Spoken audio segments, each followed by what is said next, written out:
Okay, improvisers. Before improv, I taught dance fitness, where standing in front of a room and holding everyone's attention for an hour through yelling and jumping and being quite often like too much on purpose was literally my job that I got paid for. And it's what kept people coming back too. So I could keep getting paid for my job. It was cliche. I was a cliche dance fitness instructor despite my autism, but I loved it. I'd also have songs where instead of that big energy, though, I wasn't cliche. I brought dramatics instead, acting, drama. I could change based on the song, and I loved it.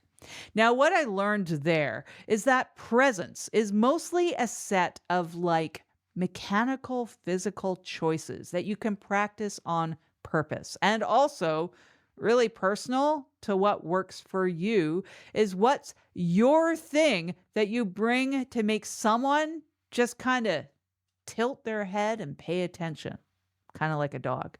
That's the energy that you can bring. It can be big, it can be small. Stay with me for a second. Physicality, right?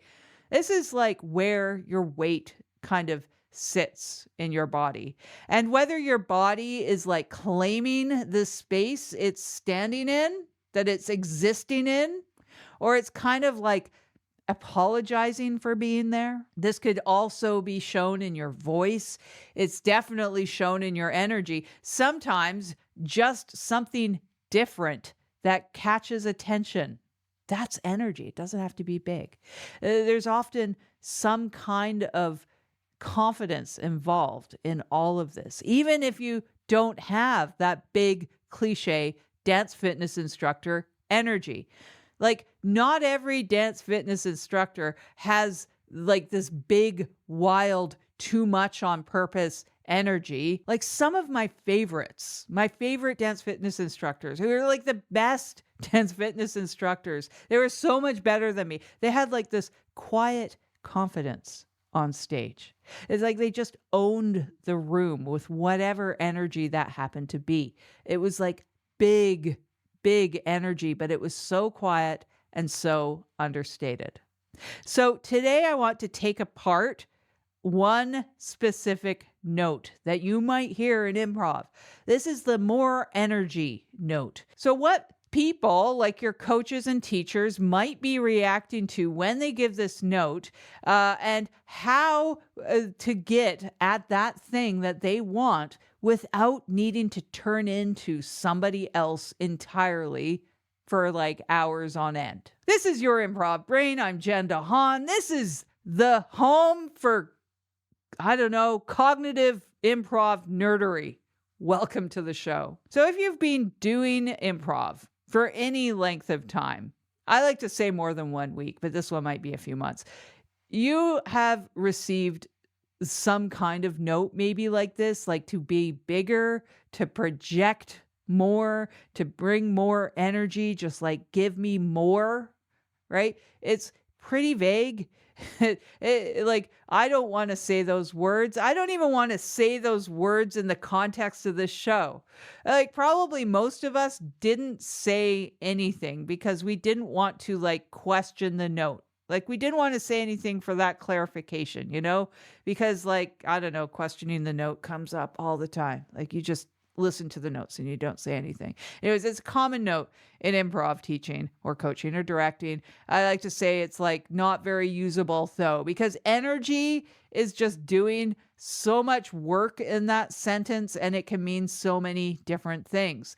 Like it's a double duty or a triple duty note, and it might, I don't know, it might make you think you need to be the energy of like the dance fitness instructor. Like when I was doing cliche big songs. Your teacher, however, watched the scene. They felt something in that scene was just like underpowered somehow to them. It was lacking in some way. Maybe your teacher couldn't pin down what that thing was exactly, and like the word that came out of their noggin was energy, more, give it to me. And now you have that note And you're just like, well, what do I change? Or you might be thinking, I need to be big, right? I need to be a big character, but I'm not. Then what? So, in this episode, we're going to look at some of the things that you can do instead of that, like being too loud, like just projecting your volume more, or too much, or too big, or too strange, or just trying something to address that note. You're going to get some like tools here, some things you can try, and you don't have to be loud and you don't have to be flailing about if you don't want to. You can if you want, but you don't gotta. So for some things that you can think about and try that don't involve any flailing around or projecting your voice to volume 11, being intentional about things is going to help you appear more confident. And it's also possible that you will actually feel a bit more that way too, or at least your character will. And try to think of these through the lens of the character that you are embodying. It might be easier that way. It sure is for me. Yeah, I know you might be different. So one thing you can try is focus. Notice, where is your attention going? So an improviser who is watching their partner with clear, committed attention just reads as present. And an improviser whose focus is just kind of scattered all over the room or maybe turned inward, it can be read as sort of absent, and that will read to a coach as low energy. So this thing has nothing to do with your volume at all. And I'm not even saying that you need eye contact for focus. This is so much more about focusing on something in a very intentional way. I mean, this could be a button on their shirt. It could be your scene partner's ear, or it could even be a detail that your character is thinking about. So it could be your internal focus as a character, but about something external in the scene.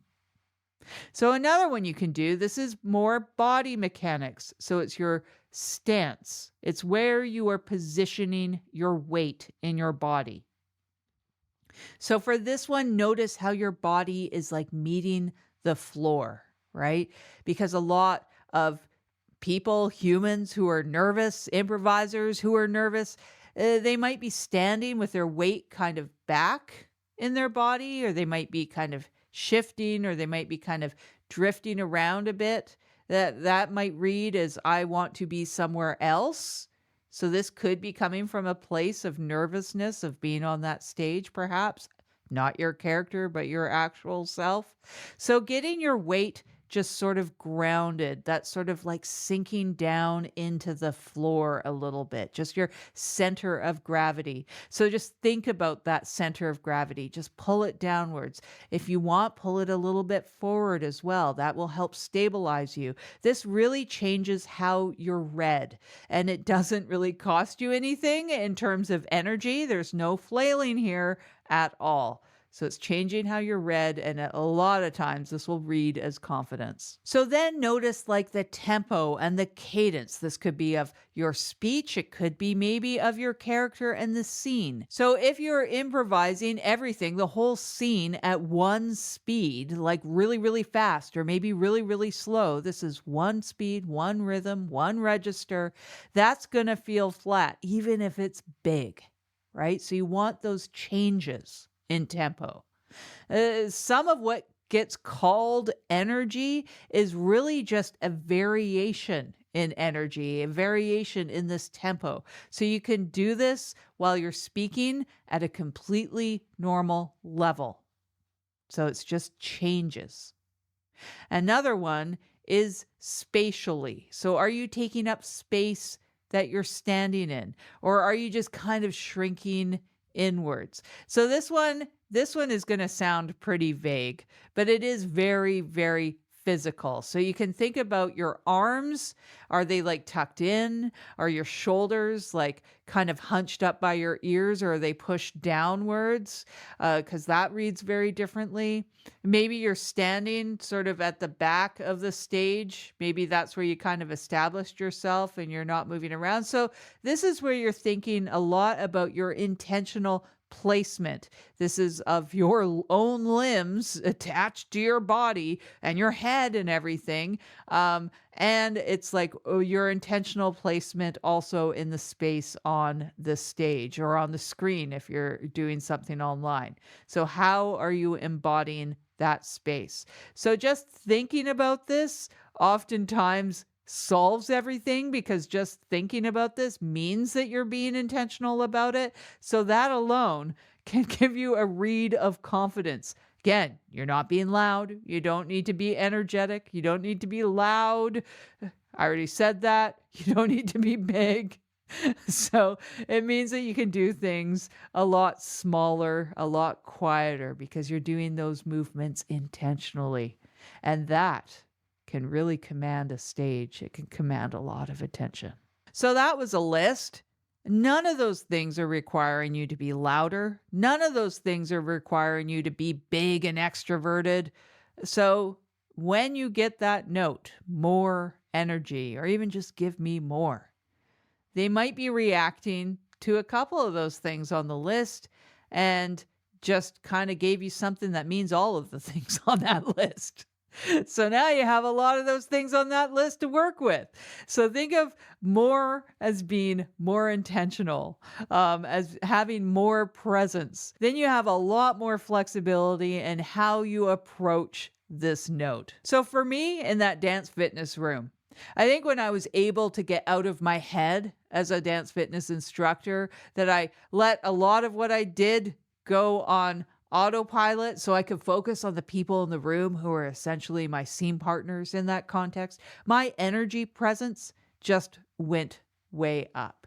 Again, it wasn't necessarily bigger or louder in a lot of those songs unless the song really commanded that sort of thing. I was just more intentional with the people in the room in a lot of cases. All those scene partners that were the people taking the class. I was focused a lot more on them, and hence I was a lot more intentional with a lot of my choices, with my connection to the music to translate that whole thing into an overall experience. So everything kind of matched as connected because of that intention that I had. The music with me and me with the people. All of that read as presence and energy without needing to be really big and loud. So lead with the intent to find that kind of presence, which very well might translate into the more energy that the note was asking for. But there's one more thing. There's something else beyond how you move yourself or present yourself with intention or embody your presence in that room. And that thing is stillness or the absence of all of that. And that stillness can also read as strength and presence. It's a little bit like those juicy pauses I mentioned in the previous episode, so I'll link to that in the description. Because a body that is completely still with focus and intent is completely committed. It is like one of the most compelling things that you can put in front of an audience. I mean, if it makes sense, they're going to lean in to that and they will wait for you. They will assume that you have decided something because like an improviser who has decided something oftentimes stops moving and stops speaking. It's like they're waiting for the attention or the moment to arrive to announce that decision that they've already made. Everybody knows that the decision is there. They're just waiting with bated breath to hear it or see it. And most of the time, we do the opposite, right? Because we feel underpowered, right? We're adding motion. It's kind of like flailing in a way because you don't maybe know what to do. So more gesturing, more pacing, more doing because we're anxious, right? We're filling in those gaps so much. And that oftentimes gets read as anxiety. And anxiety is not the same thing as presence. Though from the inside, it can kind of feel like the same sort of effort. Like anxiety feels like effort, so it feels like it should be moving. Like I'm doing so much stuff, I'm adding all of this stuff to the scene, but then it just ends up kind of like sucking all of the energy or momentum from it in the end. So stillness is another option. It's another like tool you can use to try when it fits. Try just being like extremely still and putting everything into where you're looking. Like your energy might be in your eyes and that really like deeply juicy pause as much as that stance, whatever stance that you're holding. And go listen or watch the previous episode if you haven't already about those pauses. So for a lot of neurodivergent people, that performance thing is like not like a new skill that we're being taught or coached when we eventually drop into improv. We might have been doing this kind of performance thing all day at work, when we go to the grocery store, in every single social situation that's like expecting a very particular version of a human. And then we have to build that human version. So we're doing this before the improv class. We're doing this after the improv class. Now, this is often called social masking or camouflaging. And doing that sort of thing is really expensive as far as energy goes. Right. So there's a lot of nuance in this conversation. I'm just like putting the basics in here because for some of us neurodivergent humans who do this social masking, being on stage gives us a freedom. That means playing a big character, even if we are generally quiet outside of improv, which then means for some of us, not all of us, but some of us, doing these big characters when we perform is actually giving us the freedom to be our true selves on stage without social repercussions. Like, for example, I don't get exhausted in any kind of character, big or small, quiet or loud, because a lot of this to me is freedom. But this is my type of neurodivergence and absolutely not necessarily someone else's type of neurodivergence. Is different for all of us. Now, I think some improvisers might they might come to this conclusion that they're not cut out for improv if the energy that they're being asked to do is just so against what they want to do with their selves, with their bodies, when what actually happened is that somebody gave them a note that just maybe there wasn't a solution tied to that note or it wasn't obvious, right? Like it's this kind of note that I'm talking about, more energy. Right? So the adjustment here, and I mean adjustment in the sense that everybody needs some adjustment. This isn't like a special exemption or anything, is to find your own version of presence outside of these mechanics and stuff. So this could be your focus, your stance, your tempo, that sort of space one where you are on the stage. Check this all out against your comfort, right? All of those are available to you at your natural volume at this point in your improv. So you might choose to play big sometimes. Big can be fun for some people. It's a choice you can make if and when you're ready, when the scene wants it, and you have the capacity and willing to do it. And it stops then being some kind of improv tax that you're just like paying to be taken seriously or whatever, or meet what you interpret that note as. Because at the end of the day, to use a cliche phrase, improv is meant to be fun. Or why in the heck are we doing this thing?